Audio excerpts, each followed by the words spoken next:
Hello students, hope you're all doing well. Welcome to another video by Quick Study. Today we will start another topic of IGCSE Physics, and our topic for today will be energy transfer. So energy resources and the mechanisms of energy transfers are fundamental topics in physics. Understanding these concepts are very crucial for comprehending how we generate, use or conserve energy in various forms. There are two types of resources. One is renewable resources, another one is non-renewable resources. Renewable resources are the one which can be used over and over again. For example, solar energy which comes from the sun, wind energy which comes from the wind, hydro from the water, geothermal energy which comes from the heat within the earth, biomass energy, the energy from the organic materials. So these are examples of renewable energy which can be used over and over again, and they can be replenished naturally. Non-renewable resources, on the other hand, are the one which will eventually vanish. Examples include fossil fuels, for example, coal, oil, and natural gas. Another example would be nuclear energy, energy from the nuclear reactions primarily using uranium or thorium. Both of these resources have some advantages and disadvantages. For example, for renewable energy, advantages could be they are sustainable, they have a low environmental impact, and they reduces the greenhouse gas emissions. But the disadvantages would be the cost is way too high to produce them, and the intermittent supply for these are also low, and the geographical limitations. Not all energy can be produced everywhere. On the other hand, non-renewable energy also has some advantages and disadvantages. The advantages would be high energy output can come out from non-renewable resources like fossil fuels. They are reliable and well-established infrastructure. The disadvantages are a lot in non-renewable resources. They are environmental pollution, greenhouse gas emissions, they have a finite supply, and the geopolitical tensions over the resource control. The countries fight over oil, fuel, or all the other fossil fuels. So the disadvantages of non-renewable energy are a lot more than the advantages. To properly use both of these resources, we have to understand two things, which are the global energy consumption. We have to understand the distribution of energy consumption by sectors such as residential, industrial, and transportation, and also commercial. And we have to understand the energy production trends. We have to shift towards renewable energy sources due to climate change concerns and technical advancements, or we have to basically run out of resources if we depend too much on non-renewable resources. So now let's learn about energy transfer. Energy transfer refers to the movement of energy from one place to another or one object to another. There's basically three ways to do that: conduction, convection, and radiation. Conduction is the transfer of thermal energy through the direct contact. Convection is the transfer of heat by movement of fluids. On the other hand, radiation is the transfer of energy through electromagnetic waves. For example, the sun's energy reaching the earth. There are two basic principles of energy transfer. One is the law of conservation of energy, which refers that energy cannot be created or destroyed.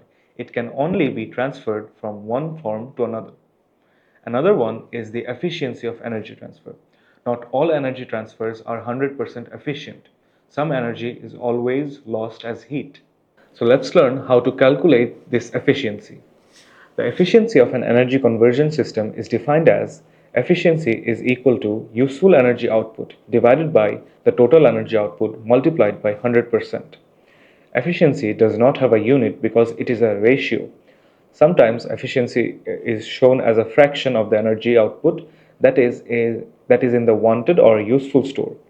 In real energy transfers, this fraction will always be less than 1 because some of the total output energy will always be in the unwanted store. It will always be wasted. So let's look at an example. A 60-watt tungsten filament bulb uses 60 joules of energy every second. It is 5% efficient. How much of the total energy output per second is useful light energy? So we have to calculate the useful energy output. So efficiency is equal to useful energy output divided by the total energy output multiplied by 100%. So here efficiency is 5%. So 5% is equal to useful energy output divided by 60 joules multiplied by 100%. So useful energy output will be equal to 5 divided by 100 divided by 60 joules. So useful light energy bulb would be 50 multiplied by 60 joules divided by 100, and the answer would come out as 3 joules each second. For complex energy flow systems, we actually use a diagram, which is known as the Sankey diagram.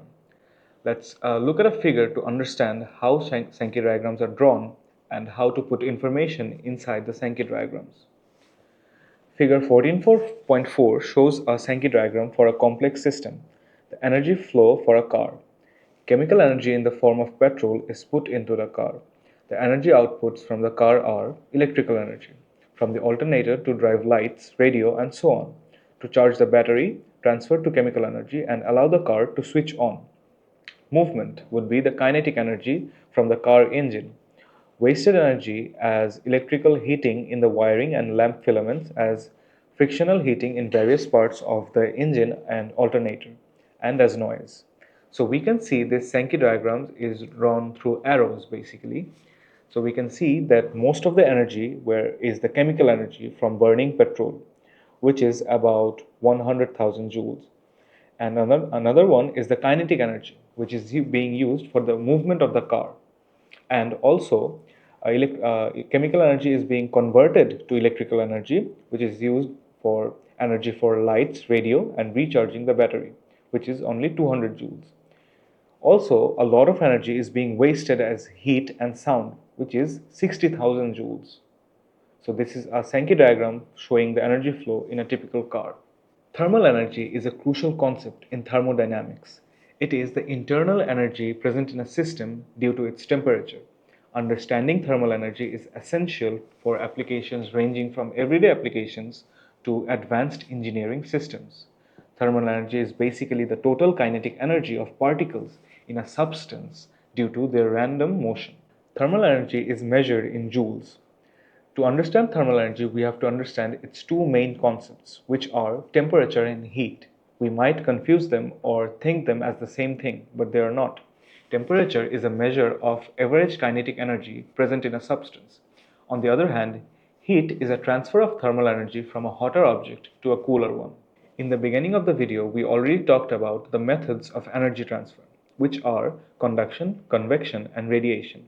Let's see how these three methods are used in heat transfer in mechanisms. So, conduction. Conduction is the transfer of heat through the direct contact between molecules.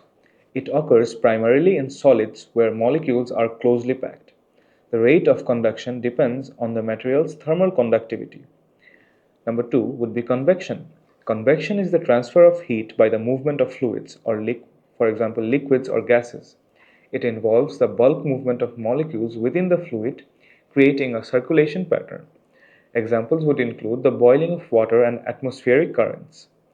For example, when we boil water, the energy molecules basically transfer from being liquid to gas. The number three would be radiation. Radiation is the transfer of energy through electromagnetic waves. It does not require a medium and can occur in a vacuum. For example, the sun's heat reaching the earth is an example of radiation as we previously spoke. That's all for today, students. So we learned about energy resources, which are renewable and non-renewable resources. We learned about the methods of energy transfer, which are the conduction, convection, and radiation.